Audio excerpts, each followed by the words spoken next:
ಮಲ್ಲೆ ಸುಜಿ ಮಲ್ಲೆ ನೀನೆಲ್ಲಿ ರೋಜಾ ರೋಜಾ ಹರಡೆ ಕೆಂದಾವರೆ ಕಮಲೆ ನೀ ಹೇಳಿ ಕನಕಾಂಬರಿ ಮಗಳೇ ವಾಸಂತಿ ಸೇವಂತಿ ಸಂತಿ.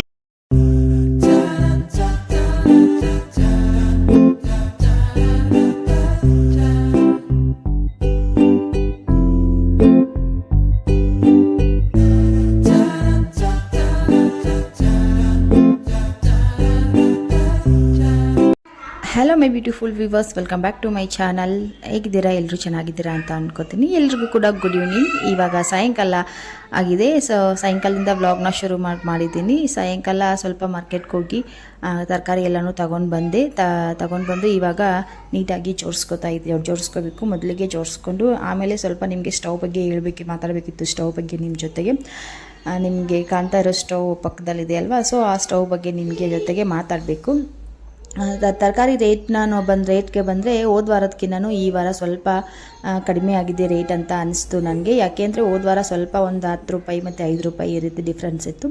ಟೊಮೆಟೊ ಹೋದ ವಾರ ನಾನು 80 ರೂಪಾಯಿ ಕೆ ಜಿ ತೊಗೊಂಬಂದಿದ್ದೆ. ಇವತ್ತು 60 ರೂಪಾಯಿ ಕೆ ಜಿ ಇತ್ತು. ಒಂದು ಅರ್ಧ ಕೆ ಜಿ ಮಾತ್ರ ತೊಗೊಂಡು ಬಂದಿದ್ದೀನಿ. ಯಾಕೆಂದರೆ ಮನೇಲಿ ಸ್ವಲ್ಪ ಟೊಮೆಟೊ ಇತ್ತು, ಸೊ ಹಂಗಾಗಿ ತೊಗೊಂಡು ಬಂದೆ. ಮತ್ತು ಕ್ಯಾರೆಟು ಮಾಮೂಲಿಗೆ ಯಾವಾಗ ನೋಡೋದು 20 ರೂಪಾಯಿ ಪಾವು ಕೆ ಜಿನೇ ಇರುತ್ತೆ. ನಾನೊಂದು ಅರ್ಧ ಕೆ ಜಿ ತೊಗೊಂಡು ಬಂದಿದ್ದೀನಿ. ಹೀಗೆ ಎಲ್ಲದರ ರೇಟು ಸ್ವಲ್ಪ ಕಡಿಮೆ ಆಗಿದೆ. ಗುಂಡನ್ನ ಮೊಳಕೆ ಕಾಳನ್ನ ಇಷ್ಟಪಡ್ತಾನೆ. ಸೊ ತಂದಿದ ತಕ್ಷಣವೇ ಮೊಳಕೆ ಕಾಳು ಪ್ಯಾಕೆಟ್ನ ತೊಗೊಂಡು ಓಡ್ತಾ ಇದ್ದಾನೆ.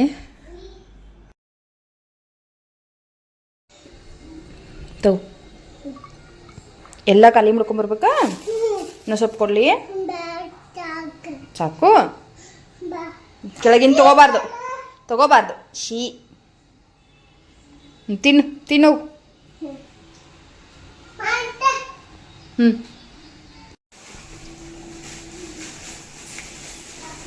ಇಲ್ಲಿ ಎಲ್ಲನೂ ಕ್ಲೀನ್ ಮಾಡಿ ತಗೊಂಡಿದ್ದೀನಿ. ನಾನು ಸೊಪ್ಪನ್ನ ಯಾವತ್ತೂ ತೊಳೆಯೋಕ್ಕೆ ಹೋಗೋದಿಲ್ಲ. ನಾನು ಯೂಸ್ ಮಾಡಬೇಕಾದ್ರೆ ಸೊಪ್ಪನ್ನ ತೊಳಿತೀನಿ. ಮತ್ತು ಮಿಕ್ಕಿರೋದೆಲ್ಲನೂ ತೊಳೆದು ನೀಟಾಗಿ ಒರೆಸ್ಕೊಂಡು ನಾನು ಎತ್ತಿ ಬಾಕ್ಸ್ಗೆ ಹಾಕಿ ಇಟ್ಕೊತಾ ಇರ್ತೀನಿ. ನಾನು ನೋಡಿದ್ದೀರ ನೀವು ಮಾಮೂಲಿ ನಾನು ವೆಜಿಟೇಬಲ್ ಆರ್ಗನೈಸ್ದು ಒಂದು ವೀಡಿಯೋನೂ ಕೂಡ ಮಾಡಿದ್ದೀನಿ. ಯಾರಾದರೂ ನೋಡದೇ ಇದ್ದರೆ ಹೋಗಿ ನೋಡ್ಕೊಂಡು ಬನ್ನಿ. ನಾನು ಇದರಲ್ಲಿ ಅಷ್ಟೊಂದು ಡೀಟೇಲಾಗಿ ಏನು ತೋರಿಸಿಲ್ಲ. ಆ ವೆಜಿಟೇಬಲ್ ಆರ್ಗನೈಸ್ ವೀಡಿಯೋದಲ್ಲಿ ಎಲ್ಲನೂ ಡೀಟೇಲಾಗಿ ತೋರಿಸಿದ್ದೀನಿ. ನಾನೆಲ್ಲ ಕ್ಲೀನ್ ಮಾಡ್ಕೊಳ್ಳೋದು ಮತ್ತು ತೊಳೆಯೋದು ಅದೆಲ್ಲನೂ ಯಾವ ರೀತಿ ಒರೆಸಿ ಇಟ್ಕೋತೀನಿ, ಬಾಕ್ಸ್ಗೆ ಯಾವುದ್ರದ್ದೇ ಹಾಕೋತೀನಿ, ಎಲ್ಲನೂ ನಾನು ಡೀಟೇಲಾಗಿ ತೋರಿಸಿದ್ದೀನಿ. ನೀವು ಒಂದು ಸಾರಿ ಹೋಗಿ ಆ ವಿಡಿಯೋನ ಚೆಕ್ ಮಾಡ್ಕೊಳ್ಳಿ. ನಾನು ಇದರಲ್ಲಿ ಸಿಂಪಲ್ಲಾಗಿ ತೋರಿಸಿದ್ದೀನಿ ಅಷ್ಟೇ. ಸೊ ಇವಾಗ ನೈಟ್ ಡಿನ್ನರ್ಗೆ ರೆಡಿ ಮಾಡ್ಕೋತಾ ಇದ್ದೀನಿ.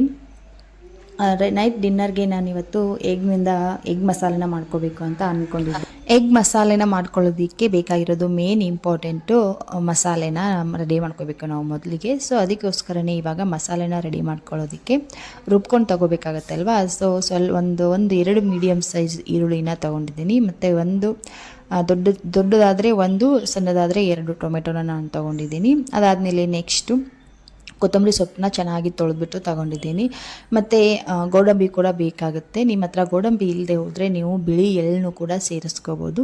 ಮತ್ತು ಸ್ಪೈಸಸ್ ನೋಡೋದಾದರೆ 1 ಲವಂಗ ಮತ್ತು 2 ಕಾಳು ಮೆಣಸು, ಸ್ವಲ್ಪ ಚಕ್ಕೆ ಮತ್ತು ಏಲಕ್ಕಿನೂ ಕೂಡ ಹಾಕ್ತೀನಿ.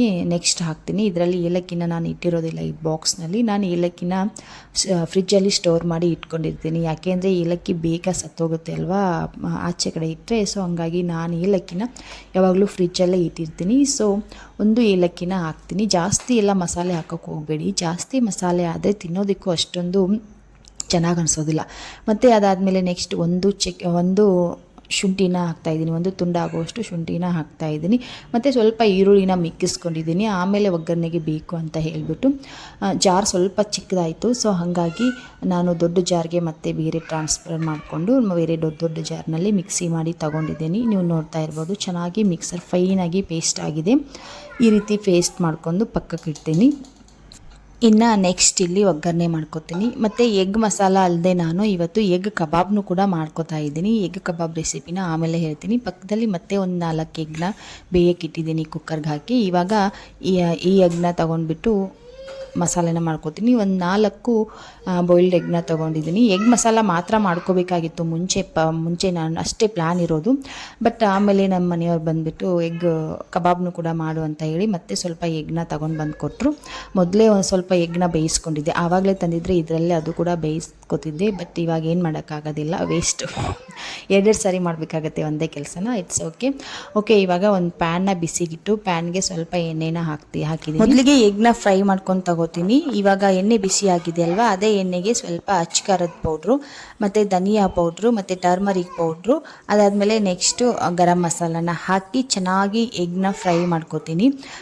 ಈ ರೀತಿ ಫ್ರೈ ಮಾಡ್ಕೋಬೇಕಾದ್ರೆ ಸ್ಟವ್ನ ನಾವು ಸಿಮ್ಮಲ್ಲೇ ಇಟ್ಕೊಂಡು ಫ್ರೈ ಮಾಡ್ಕೋಬೇಕು. ಯಾಕೆ ಅಂದರೆ ನಾವು ಜಾಸ್ತಿ ಹೈ ಫ್ಲೇಮ್ನಲ್ಲಿ ಅಥವಾ ಮೀಡಿಯಮ್ ಫ್ಲೇಮ್ನಲ್ಲಿ ಇಟ್ಟರೆ ನಾವು ಹಾಕಿರೋ ಮಸಾಲೆ ಎಲ್ಲನೂ ಎಣ್ಣೆಯಲ್ಲಿ ಸೀದೋಗುತ್ತೆ. ಸೊ ಆ ರೀತಿ ಆದಾಗ ಸರಿಯಾಗಿ ಎಗ್ ಮಸಾಲ ಟೇಸ್ಟ್ ಅಷ್ಟೊಂದು ಚೆನ್ನಾಗಾಗೋದಿಲ್ಲ. ಸೊ ಹಾಗಾಗಿ ಸ್ವಲ್ಪ ಸಿಮ್ಮಲ್ಲಿಟ್ಟು ಚೆನ್ನಾಗಿ ಎಗ್ನ ಫ್ರೈ ಮಾಡ್ಕೋಬೇಕಾಗುತ್ತೆ. ಈ ರೀತಿ ಮಾಡೋದ್ರಿಂದ ಎಗ್ಗು ನಮಗೆ ಮಸಾಲೆಯಲ್ಲಿ ಎಗ್ ಮಸಾಲೆನ ಮಾಡಿದಾಗ ನಾವು ಚಪಾತಿ ಅಥವಾ ಏನೋ ಒಂದು ಫುಲ್ಕ ನಾನು ಯಾವುದ್ರ ಜೊತೆಗಾದರೂ ಯಾವ ಕಾಂಬಿನೇಷನ್ ಆದರೂ ನೀವು ಮಾಡ್ಕೊಂಡು ತಿಂತಾ ಇರ್ತೀರಲ್ವ. ಸೊ ಆವಾಗ ಎಗ್ ಚೆನ್ನಾಗಿ ಫ್ರೈ ಆಗಿರುತ್ತೆ, ತಿನ್ನೋದಕ್ಕೆ ನಮಗೆ ತುಂಬ ಅಂದರೆ ತುಂಬಾ. ಮತ್ತು ನೀವು ವಿಡಿಯೋದಲ್ಲಿ ಅಬ್ಸರ್ವ್ ಮಾಡ್ತಾ ಇರ್ಬೋದು, ನಾನು ಹೊಸ ಸ್ಟವ್ನ ತೆಗೆದುಬಿಟ್ಟು ಮತ್ತೆ ಹಳೆ ಸ್ಟವ್ನ ಇಟ್ಟಿದ್ದೀನಿ. ಯಾಕೆಂದರೆ ನಾನು ಆವಾಗಲೇ ಹೇಳಿದೆ ನಿಮಗೆ ಸ್ಟವ್ ಬಗ್ಗೆ ಸ್ವಲ್ಪ ಮಾತಾಡಬೇಕು ಅಂತ ಹೇಳಿ. ಇದೆ ಅದು ಆವಾಗಲೇ ಸ್ಟವ್ ಇತ್ತಲ್ವ, ನಾನು ಮಾರ್ಕೆಟಿಂದ ಬಂದ ತಕ್ಷಣವೇ ಅದನ್ನ ಸ್ಟವ್ನ ತೆಗೆಸಿ ಹಳೆ ಸ್ಟವ್ನ ಇಟ್ಟಿದ್ದೀನಿ. ನಾನು ನಿಮಗೆ ಲಾಸ್ಟ್ ವೀಡಿಯೋದಲ್ಲಿ ಹೇಳಿದ್ದೆ ಅಲ್ವಾ, ಸ್ಟವ್ ಸ್ವಲ್ಪ ಪ್ರಾಬ್ಲಮ್ ಆಗ್ತಾಯಿದೆ ಸ್ಟವ್ದು ಅಂತ ಹೇಳ್ಬಿಟ್ಟು. ಹೊಸ ಸ್ಟವ್ದು ಸರ್ಕಲಲ್ಲಿ ಬರ್ನರ್ ಸುತ್ತಲೂ ಅದು ಕಪ್ಪಗಾಗ್ತಾಯಿದೆ, ಮತ್ತು ಪಾತ್ರೆನೂ ಕೂಡ ಅಷ್ಟೇ ತುಂಬ ಅಂದರೆ ತುಂಬಾ ಕಪ್ಪಗಾಗ್ತಾಯಿದೆ. ಸರಿಯಾಗಿ ಉರಿನೂ ಕೂಡ ಅಷ್ಟೇ ಸರಿಯಾಗಿ ಬರ್ತಾ ಇಲ್ಲ ಅಂತ ಹೇಳಿ ನಾನು ನಿಮಗೆ ಲಾಸ್ಟ್ ವೀಡಿಯೋದಲ್ಲಿ ಹೇಳಿದ್ದೆ. ಸ್ವಲ್ಪ ಒಂದು 2 ದಿನ ಚೆಕ್ ಮಾಡ್ತೀನಿ, ಆಮೇಲೆ ಚೇಂಜ್ ಮಾಡೋದಾದರೆ ಮಾಡ್ತೀನಿ ಅಂತಲೂ ಕೂಡ ಹೇಳಿದ್ದೆ. ಬಟ್ ಅದು ತುಂಬ ಅಂದರೆ ತುಂಬಾ ಸ್ಲೋ ಆಗ್ತಾಯಿದೆ, ಏನು ಕೂಡ ಮಾಡೋದಕ್ಕೆ ಆಗ್ತಾಯಿಲ್ಲ ಸರಿಯಾಗಿ. ಒಗ್ಗರಣೆ ಎಲ್ಲನೂ ಸರಿಯಾಗಿ ಬೇಗ ಆಗ್ತಾಯಿಲ್ಲ. ಸೊ ನಾನು ತರಿಸಿರೋ ಉದ್ದೇಶನ 2 ಬರ್ನರಲ್ಲಿ ನನಗೆ ಮಾಡೋಕ್ಕಾಗ್ತಾಯಿಲ್ಲ ಅಂತ ಹೇಳಿಬಿಟ್ಟು ನಾನು 3 ಬರ್ನರ್ ಒಲೆನ ತರಿಸ್ಕೊಂಡಿದ್ದೆ. ಬಟ್ ಇದು ನನಗೆ ವರ್ಕ್ ಆಗ್ತಾಯಿಲ್ಲ. ಸೊ ಹಂಗಾಗಿ ನಾನು ಸ್ಟವ್ನ ಚೇಂಜ್ ಮಾಡಬೇಕು ಅಂತ ಹೇಳಿನೇ ಹೊಸ ಸ್ಟವ್ನ ತೆಗೆಸಿ ಹಳೆ ಗಂಡನ ಪಾತ್ರೆ ಗತಿ ಅನ್ನೋ ಹಾಗೆ ಮತ್ತೆ ನಾನು ಹಳೆ ಸ್ಟವ್ನ ಇಟ್ಬಿಟ್ಟು ಅಡುಗೆನ ಮಾಡೋಕ್ಕೆ ಸ್ಟಾರ್ಟ್ ಮಾಡಿದ್ದೀನಿ. ಸೊ ಇವಾಗ ನಾನು ಎಗ್ಗೆಲ್ಲನೂ ಚೆನ್ನಾಗಿ ಫ್ರೈ ಮಾಡ್ಕೊಂಡು ತಗೊಂಡಿದ್ದೀನಿ. ಮತ್ತೆ ಮಾತಾಡ್ತೀನಿ ಸ್ಟವ್ ಬಗ್ಗೆ.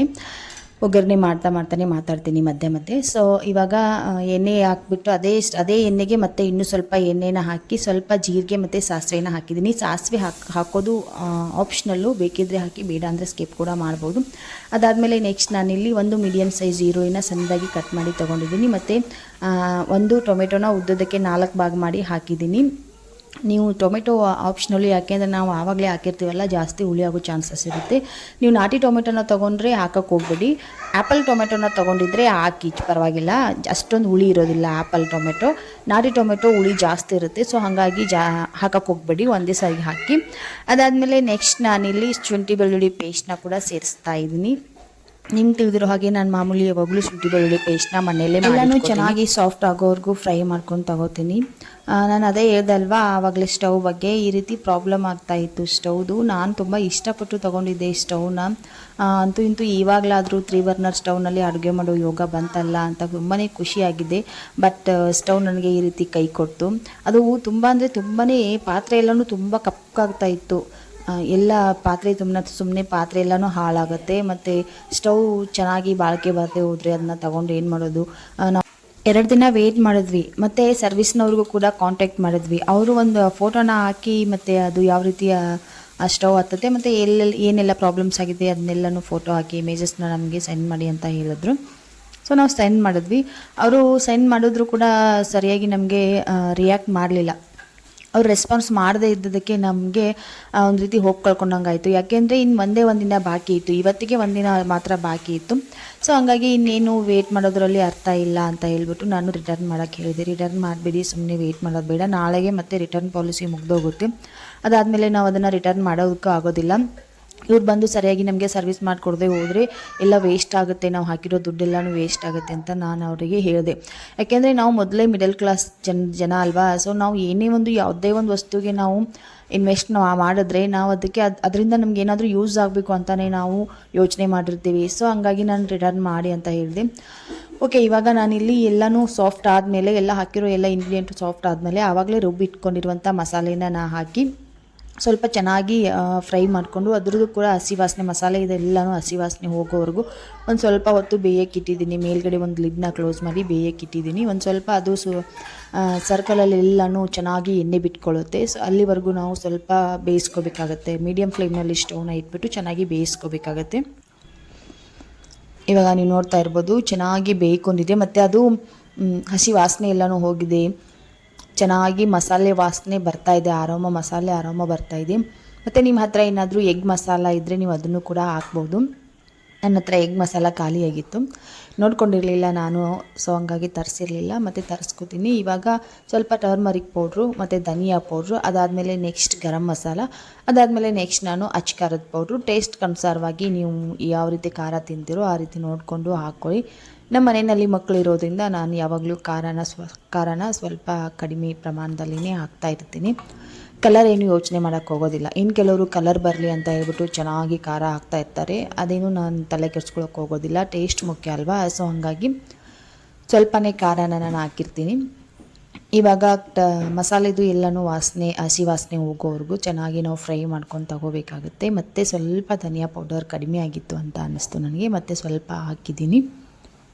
ಸ್ವಲ್ಪ ಹೊತ್ತು ಬೇಯಕ್ಕೆ ಬಿಟ್ಬಿಟ್ಟು ಅದಾದಮೇಲೆ ನೆಕ್ಸ್ಟ್ ಮತ್ತೆ ಒಂದು ಸಾರಿ ಮಿಕ್ಸ್ನ ಕೊಟ್ಟು ಆವಾಗಲೇ ನಾವು ಮಸಾಲೆ ಎಲ್ಲನೂ ರುಬ್ಕೊಂಡಿರೋ ಜಾರ್ನಲ್ಲಿನೇ ಸ್ವಲ್ಪ ನೀರನ್ನ ಹಾಕಿ ಅದೇ ನೀರನ್ನ ಇವಾಗ ಹಾಕ್ತಾಯಿದ್ದೀನಿ.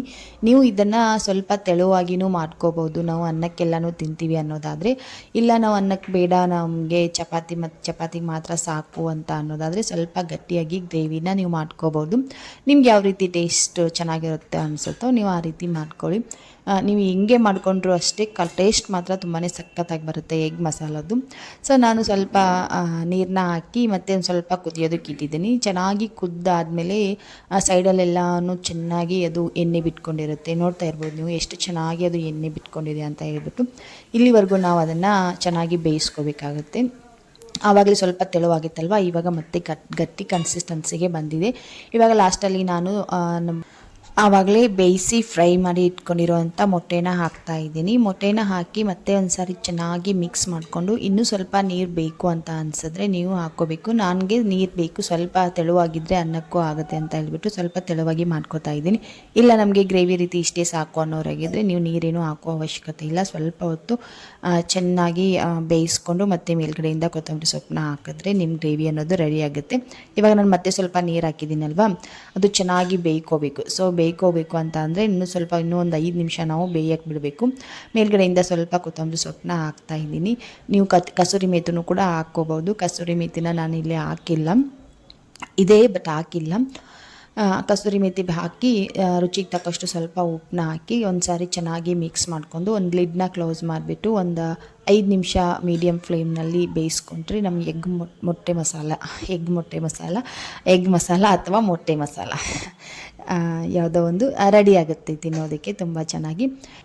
ಮತ್ತು ನೆಕ್ಸ್ಟ್ ನಾನಿಲ್ಲಿ ಕಬಾಬ್ನ ಮಾಡ್ಕೋತಾ ಇದ್ದೀನಿ, ಎಗ್ ಕಬಾಬ್ನ ಮಾಡ್ಕೋತಾ ಇದ್ದೀನಿ. ಕೈಲಿರೋ ಚಿಕನ್ ಮಸಾಲೆನ ನೋಡಿಬಿಟ್ಟು ಚಿಕನ್ ಮಾಡ್ತಾವಳೆ ಇವಳು ಅಂತ ಅಂದ್ಕೋಬೇಡಿ. ನಾವು ಚಿಕನ್ ತಿನ್ನೋದಿಲ್ಲ, ಚಿಕನ್ ಮಾಡೋದಿಲ್ಲ. ಸೊ ಚಿಕನ್ ಮಸಾಲೆನ ಯೂಸ್ ಮಾಡಿಬಿಟ್ಟು ಕಬಾಬ್ನ ಮಾಡ್ತಾಯಿದ್ದೀನಿ. ಚಿಕನ್ ತಿಂದೇ ಇದ್ದರೆ ಏನಾಯಿತು, ಮಸಾಲೆ ಯೂಸ್ ಮಾಡೋದ್ರಲ್ಲಿ ಏನು ತಪ್ಪಿಲ್ಲ, ಅದರಲ್ಲೇನು ಚಿಕನ್ ಏನು ಹಾಕಿರೋದಿಲ್ಲ. ಮಾಮೂಲಿ ಮೆಣಸಿನ್ಕಾಯಿ ಮತ್ತು ಅದೇ ಕೆಂಪು ಮೆಣಸು, ಧನಿಯಾ ಕಾಳು, ನಾವು ಮನೇಲಿ ಸಾಂಬಾರು ಪೌಡ್ರು ಅದು ಇದು ಪೌಡ್ರ್ ಎಲ್ಲರೂ ಮಾಡ್ಕೋತಾ ಇರ್ತೀವಲ್ಲ ಮಸಾಲೆನ, ಅದೇ ರೀತಿ ಅದನ್ನು ಕೂಡ ಮಾಡಿರ್ತಾರೆ. ಸೊ ಅದೇ ಮಸಾಲೆನ ಯೂಸ್ ಮಾಡಿಬಿಟ್ಟು ನಾನು ಎಗ್ ಕಬಾಬ್ನ ಮಾಡ್ಕೋತಾ ಇದ್ದೀನಿ. ಇದಕ್ಕೆ ನಾನು ಆಚಿ ಕಬಾಬ್ ಮಸಾಲೆನ ಯೂಸ್ ಮಾಡ್ತಾಯಿದ್ದೀನಿ. ಆಚಿ ಕಬಾಬ್ ಮಸಾಲೆನ ಸ್ವಲ್ಪ ಒಂದು 2 ಸ್ಪೂನ್ ಆಗುವಷ್ಟು ತೊಗೊಂಡಿದ್ದೀನಿ. 4 ಮೊಟ್ಟೆನ ಕಬಾಬ್ ಮಾಡ್ತಾಯಿದ್ದೀನಿ ನಾನಿಲ್ಲಿ. ಸೊ 4 ಮೊಟ್ಟೆಗೆ ಒಂದು 2 ಸ್ಪೂನ್ ಆದರೆ ಸಾಕು. 2 ಸ್ಪೂನ್ ಮಸಾಲೆನ ತೊಗೋತಾ ಇದ್ದೀನಿ. ನೋಡಿಕೊಂಡು ನಿಮ್ಮ ಮನೇಲಿ ಎಷ್ಟು ಜನ ಇದ್ದೀರಾ, ನೀವು ಎಷ್ಟು ಮೊಟ್ಟೆನ ಯೂಸ್ ಮಾಡ್ತಾ ಇದ್ದೀರಾ ಅದರದ್ದು ಕನ್ಸಿಸ್ಟೆನ್ಸಿ ನೋಡಿಕೊಂಡು ನೀವು ಮಸಾಲೆನ ತೊಗೋಬೇಕು. ನಾನು 4 ಮೊಟ್ಟೆನ ತೊಗೊಂಡಿರೋದ್ರಿಂದ 2 ಸ್ಪೂನ್ ಮಸಾಲೆನ ಯೂಸ್ ಮಾಡ್ತಾ ಇದ್ದೀನಿ. ಅದರಲ್ಲಿ ಒಂದು ಹಸಿ ಮೊಟ್ಟೆನ ಒಡೆದ್ಬಿಟ್ಟು ಹಾಕ್ತಾಯಿದ್ದೀನಿ. ನೀವು ಮೊಟ್ಟೆನ ಹಾಕ್ತಾ ಇದ್ರೂ ಪರವಾಗಿಲ್ಲ, ಬರೀ ಸ್ವಲ್ಪ ನೀರನ್ನ ಹಾಕ್ಬಿಟ್ಟು ಬೇಕಿದ್ದರೆ ಕಲಿಸ್ಕೋಬೋದು. ಮೊಟ್ಟೆ ತರಬೇಕಾದ್ರೆ ಒಂದು ಮೊಟ್ಟೆ ಒಡೆದೋಗಿತ್ತು. ಸೊ ಹಂಗಾಗಿ ನಾನು ಅದೇ ಮೊಟ್ಟೆನ ಮಸಾಲೆನಲ್ಲಿ ಹಾಕಿ ಚೆನ್ನಾಗಿ ಬೀಟ್ ಮಾಡ್ಕೋತಾ ಇದ್ದೀನಿ. ಚೆನ್ನಾಗಿ ಮಿಕ್ಸ್ ಮಾಡ್ಕೋಬೇಕಾಗುತ್ತೆ. ಸ್ವಲ್ಪ ಏನು ಗಂಟು ಇಲ್ಲದೆ ಇರೋ ರೀತಿ ನಾವು ಮಸಾಲೆನ ಮಿಕ್ಸ್ ಮಾಡ್ಕೋಬೇಕು. ಸ್ವಲ್ಪ ಟೈಮ್ ತಗೊಳುತ್ತೆ, ಟೈಮ್ ತೊಗೊಂಡ್ರೂ ಪರವಾಗಿಲ್ಲ. ಫೋರ್ಕಿಂದ ಮಿಕ್ಸ್ ಮಾಡಿಕೊಂಡ್ರೆ ಬೇಗ ಆಗುತ್ತೆ. ನನಗೆ ಫೋರ್ಕ್ ಸಿಗಲಿಲ್ಲ, ಸಡನ್ನಾಗಿ ಕೈಗೆ ಸಿಗಲಿಲ್ಲ, ಸೊ ಇದನ್ನೇ ತೊಗೊಂಡು, ಯಾಕೆಂದರೆ ವಿಡಿಯೋ ಆನ್ ಆಗಿರುತ್ತೆ ಅಲ್ವಾ ಸ್ಕ್ರೀನ್ ಮೇಲೆ, ಸೊ ನಾನು ಹುಡ್ಕಾಡ್ತಾ ನಿಂತ್ಕೊಂಡ್ರೆ ಮತ್ತೆ ಲೇಟ್ ಆಗುತ್ತೆ ಅಂತ ಹೇಳ್ಬಿಟ್ಟು ಅದೇ ಕೈಗೆ ಸಿಕ್ಕಿರೋ ಸ್ಪೂನ್ನ ತೊಗೊಂಡು ಬೀಟ್ ಮಾಡ್ಕೊಂಡಿದ್ದೀನಿ. ಫೋರ್ಕಿಂದ ಬೇಗ ಆಗುತ್ತೆ ಆಯಿತಾ. ಇವಾಗ ನಾನಿಲ್ಲಿ 3 ಮೊಟ್ಟೆನ ಆವಾಗಲೇ ಕಟ್ ಮಾಡಿ ಇಟ್ಕೊಂಡಿದ್ದೀನಿ. ಅದರಲ್ಲಿ 2 ಮೊಟ್ಟೆನ ಕಟ್ ಮಾಡಿ ಇಟ್ಕೊಂಡಿದ್ದೆ. ಅದರಲ್ಲಿ 1 ಪೀಸ್ ನನ್ನ ಮಗ ಈಗಾಗಲೇ ತಿಂದ, ಸೊ 3 ಪೀಸ್ ಇರೋದು.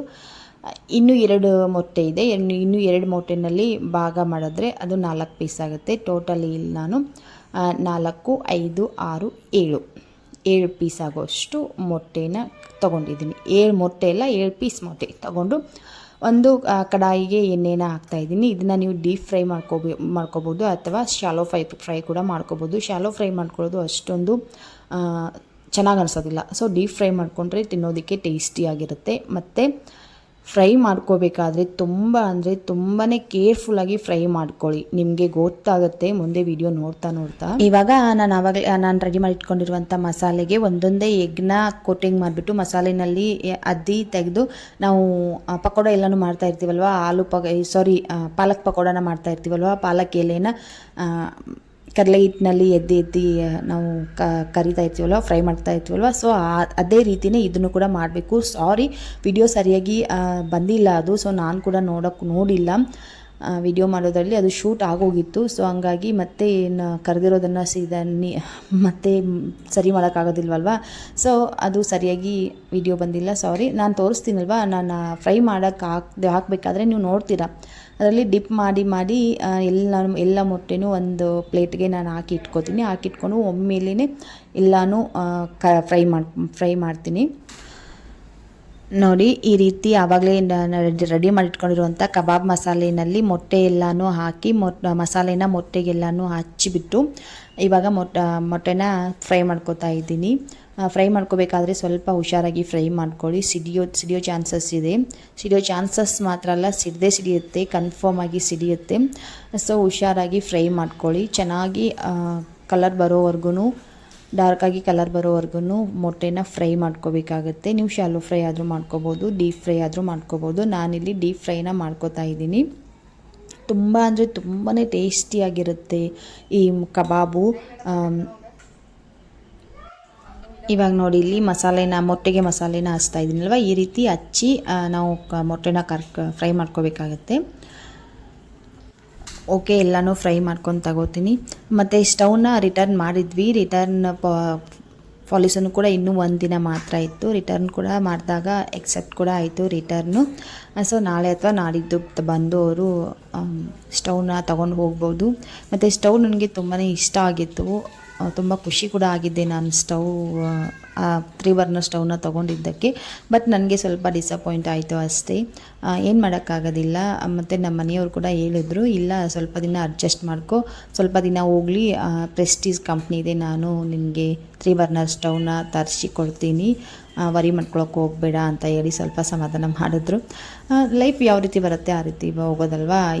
ಎಲ್ಲನೂ ಕೂಡ ಅಷ್ಟೇ, ಏನೇ ಒಂದು ವಸ್ತು ಆಗಲಿ ಮತ್ತು ಏನೇ ಒಂದಾಗಲಿ ನಮ್ಮ ಜೊತೆಗೆ ಇರಬೇಕು ಅನ್ನೋದು ಇದ್ದೇ ಇರುತ್ತೆ, ಇಲ್ಲದೇ ಇದ್ದರೆ ಇರೋದೇ ಇಲ್ಲ, ನಾವು ಏನು ಮಾಡಿದ್ರೆ. ಸೊ ಇರಲಿ, ಮತ್ತು ಬೇರೆ ಹೊಸ ತೊಗೊಳಕ್ಕೆ ಬರುತ್ತೆ, ನೋಡಿಕೊಂಡು ಚೆನ್ನಾಗಿರೋದನ್ನೇ ತೊಗೊಂಡ್ರೆ ಒಳ್ಳೆಯದು ಅಂತ ಹೇಳ್ಬಿಟ್ಟು ಅವರು ಹೇಳಿದ್ರು. ಚೆನ್ನಾಗಿರೋದನ್ನು ಕೊಡಿಸ್ತೀನಿ ನಿನಗೆ, ಗ್ಯಾರಂಟಿ ಇರೋದು ಮತ್ತು 10 ಇಯರ್ಸು ಈ ರೀತಿ ವಾರಂಟಿ ಇರೋದನ್ನು ನೋಡಿ ಒಳ್ಳೆ ಕಂಪ್ನಿದು ಅಂದರೆ ಪ್ರೆಸ್ಟೀಜೇ ಕೊಡಿಸ್ತೀನಿ ಅಂತ ಹೇಳಿದ್ರು ಅವರು. ಸೊ ನನಗೆ ಪ್ರೆಸ್ಟೀಜ್ ಸ್ವಚ್ಚಿಗೆ ಆ ಸ್ಟವ್ನ ತೊಗೋಬೇಕು ಅನ್ನೋ ಆಸೆ ಇದೆ. ಸೊ ಸ್ವಲ್ಪ ದಿನ ವೆಯ್ಟ್ ಮಾಡಿಬಿಟ್ಟು ಅದೇ ಸ್ಟವ್ನ ತೊಗೋಬೇಕು ಅಂತ ಅಂದ್ಕೊಂಡಿದ್ದೀನಿ. ನೋಡೋಣ ಏನಾಗುತ್ತೆ ಅಂತ ಹೇಳಿ. ಇನ್ನೊಂದು ತಿಂಗಳಾದರೂ ಆಗ್ಬೋದು. ಮತ್ತು ಇದೇ ಸ್ಟವ್ ಮೇಲೆ ಸ್ವಲ್ಪ ದಿನ ಅಡ್ಜಸ್ಟ್ ಮಾಡ್ಕೋಬೇಕು. ಮತ್ತು ಇದರಿಂದ ಒಂದೊಳ್ಳೆ ಪಾಠನೂ ಕಲಿತಂಗಾಯಿತು ನಮಗೆ. ಈ ಸ್ಟವ್ದು ಎಕ್ಸ್ಪೀರಿಯನ್ಸಿಂದ ನಮ್ಗೆ ತಿಳಿದಿರೋದು ಏನಪ್ಪ ಅಂತಂದರೆ, ನೋಡೋದಕ್ಕೆ ಮಾತ್ರ ಚೆನ್ನಾಗಿದ್ದರೆ, ನೋಟ ಚೆನ್ನಾಗಿದ್ದರೆ ಅಲ್ಲ, ಅದು ಕ್ವಾಲಿಟಿ ಚೆನ್ನಾಗಿರಬೇಕು. ಮತ್ತು ನಾವು ಏನೇ ಒಂದು ನಿರ್ಧಾರ ತಗೊಳ್ಳೋಕ್ಕೂ ಮುಂಚೆ ಯೋಚನೆ ಮಾಡಬೇಕು ಯಾವ ರೀತಿ ಇದೆ ಅಂತ ಹೇಳ್ಬಿಟ್ಟು ಅಂದರೆ ಯಾವುದೇ ಒಂದು ವಿಚಾರದಲ್ಲಾದರೂ ಸ್ವಲ್ಪ ಯೋಚನೆ ಮಾಡಿ ನಾವು ಮುಂದೆ ಹೆಜ್ಜೆ ಇಡಬೇಕು ಅಲ್ವಾ. ಮನುಷ್ಯ ಆಗಲಿ ವಸ್ತುನೇ ಆಗಲಿ, ಇವಾಗ ಮನುಷ್ಯರಲ್ಲಿ ಬಂದರೂ ಕೂಡ ನೋಡೋ ನೋಟ ಚೆನ್ನಾಗಿದ್ರೆ ಅಂದ ಚೆಂದ ಎಲ್ಲನೂ ಇರುತ್ತೆ. ಬಟ್ ಅರ್ಥ ಮಾಡ್ಕೊಳ್ಳೋ ಮನಸ್ಸೇ ಇರಲಿಲ್ಲ ಅಂದರೆ ಏನು ಮಾಡೋಕ್ಕಾಗತ್ತೆ ಅಲ್ವಾ.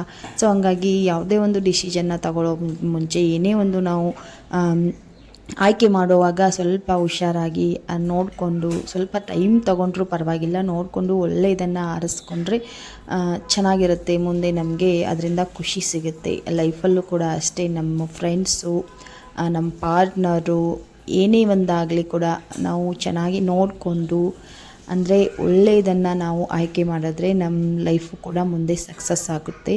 ಸೊ ಇದನ್ನು ನಾನು ಅರ್ಥ ಮಾಡಿಕೊಂಡೆ. ನೋಡೋದಕ್ಕೆ ಸ್ಟವ್ ತುಂಬಾ ಚೆನ್ನಾಗಿತ್ತು, ಕಲರ್ ಕಾಂಬಿನೇಷನ್ ಅಂತೂ ನನಗೆ ತುಂಬಾ ಇಷ್ಟ ಆಗಿತ್ತು. ಸೊ ಏನು ಮಾಡೋಕ್ಕಾಗೋದಿಲ್ಲ. ಮತ್ತು ಹಿಂದೆ ಯಾವಾಗಲೂ ಕೂಡ ನಮಗೆ ಈ ರೀತಿ ಎಕ್ಸ್ಪೀರಿಯೆನ್ಸ್ ಆಗಿರಲಿಲ್ಲ. ಎಷ್ಟೊಂದು ವಸ್ತುನ ನಾವು ತರಿಸ್ಕೊಂಡಿದ್ದೀವಿ ಆನ್ಲೈನಲ್ಲಿ, ಬಟ್ ಯಾವುದೂ ಕೂಡ ನಮಗೆ ಈ ರೀತಿ ಆಗಿರಲಿಲ್ಲ. ಯಾಕೋ ಏನೋ ಗೊತ್ತಿಲ್ಲ, ನಾವೇ ಸರಿಯಾಗಿ ಆಯ್ಕೆ ಮಾಡಿರಲಿಲ್ಲ ಅಂತ ಅನಿಸುತ್ತೆ. ಸೊ ಈ ಸಾರಿ ಫಸ್ಟ್ ಟೈಮ್ ಈ ರೀತಿ ಆಗಿರೋದು. ಇಟ್ಸ್ ಓಕೆ, ಏನು ಮಾಡೋಕ್ಕಾಗೋದಿಲ್ಲ. ಓಕೆ, ಡಿನ್ನರ್ ರೆಡಿ ಆಯಿತು.